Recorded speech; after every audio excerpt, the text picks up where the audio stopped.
Marine turtles are known to have existed for 200 million years. However, unlike their contemporary, the dinosaurs, marine turtles have proven resilient, avoiding extinction through a process of natural adaptation. In the calm and expansive waters, approximately at the center of the equator, lies one of nature's exotic wonders. Here in the Indo-West Pacific region can be found an area with the highest marine biodiversity. Part of the center of the most diverse marine habitat and widest array of marine species is the Coral Triangle, spanning eastern Indonesia, parts of Malaysia, the Philippines, Papua New Guinea, Timor-Leste, and Solomon Islands. Down at the southwestern tip of the country, about 1,000 kilometers from Manila, lies 6 islands, collectively known as Turtle Islands, because they serve as natural nesting area for marine turtles, or for what we locally call as pawikan. These small islands are Boan, Lihiman, Bakungan, Langaan, Taganak, and Baguan. The Turtle Islands group is part of the Coral Triangle, considered as one of the areas in the Philippines with the highest and possibly the richest in terms of marine resources. Itong Turtle Islands natin, napakahalaga yung na mabigyan ng pansin at saka yung makonserve. Kasi itong Turtle Islands natin, ito lang ang natitirang major nesting rookery of green sea turtle nesting site dito sa ASEAN region. With its abundant wealth in marine resources, Turtle Islands have become a target for marine poaching and sustainable forms of fishing, thereby affecting the nesting marine turtles. Turtle Islands also face issues on solid waste management, land use, sea level rise, and increasing population. These issues contributed largely to the decline of nesting turtles in the area. To address these, the government instituted measures to conserve marine turtles. Known turtle nesting and feeding grounds, including Turtle Islands, were established as marine turtle sanctuaries. Sumailalim ang lahat ng 6 island through Presidential Proclamation 171 na proclaim ito protected areas under NIPAS law.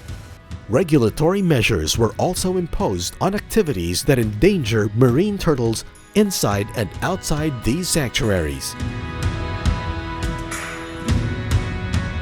Another conservation strategy taken by the government is to strike a partnership with Malaysia to establish a Turtle Island Heritage Protected Area in May 31, 1996. Successfully inked a Memorandum of Agreement with Malaysia, establishing the 9 islands as Turtle Islands Heritage Protected Area. Bakit 9 islands? Kasi mayroon 3 islands sa Malaysia na Turtle Islands din at 6 naman dito sa atin.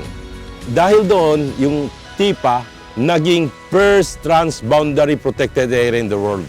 This was followed by other agreements on 2001 and 2004 with countries in the Indian Ocean and Asia Pacific and the Sulu-Sulawesi region for the conservation of marine turtle and their habitats. The government has also linked up with local government units, non-government organizations, and the private sectors for the conservation of marine turtles. The composition of the PARB is we have the academe, we have the religious sector, we have the DNR national, the DNR arm, the LGU. So this PAMB is not only of the national government, it is composed of the community within the arm. Current conservation programs and activities implemented in the islands are tagging and monitoring of nesting turtles. So daily nesting incidents ay nire-record ng ating mga wardens gabi-gabi. Kasama din sa activities yung tagging ng turtles, yung lahat ng sumasampa, tinatag. Then conservation sa hatchery sa other islands, yung mga nangingitlog, tinatransfer sa hatchery. I-identify namin yung nesting bilang sa complete nest at saka yung forced nest, kasama na yung forced crawl. Management of hatcheries to ensure regeneration of turtle population with enough number of hatchlings. This is part of our conservation effort to preserve and to protect the turtle eggs that are hatching at the area, considering that this area are within the community. Introduction of alternative livelihood. Traditionally, they use this turtle as part of their livelihood, sell this egg, the meat. Now, we will have to change the attitude of this community by putting up some livelihood. One of the strategy that we have seen is the faith, the food always in the home.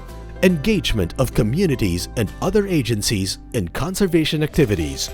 Every island, merong POs na inorganize, and then may mga programa on BDFE, yung enterprise. Mula sa basura, bali doon po kami nakakuha po at nanggagaling ang aming dagdag kita sa aming pang-araw-araw na pamumuhay. Doon po namin kinukuha yung mga panggawa namin ng mga wallet. So binibinta po namin yun. Strengthen law enforcement through training and collaboration with law enforcement agencies. The Philippine Navy is very active on the protection of the area. First is the protection of wildlife. Second is the protection on the transit of wildlife. And of course, the illegal logging. It is not only the protection of the security, but also for the protection of the marine turtle. Continuous information and education campaign on the importance of marine turtle conservation. To sustain the conservation efforts in the area, the government is now looking at the ecotourism potential of the islands, research and expansion of marine turtle nesting sites as future undertakings. The first steps in enhancing the conservation of the area is first is let these people know what is really the importance of this turtle in their lives.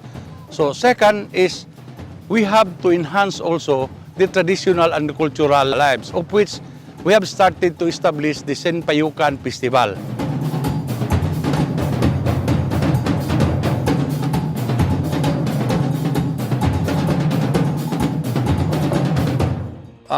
To strengthen the presence of the enforcement officer, we will have to strengthen our community.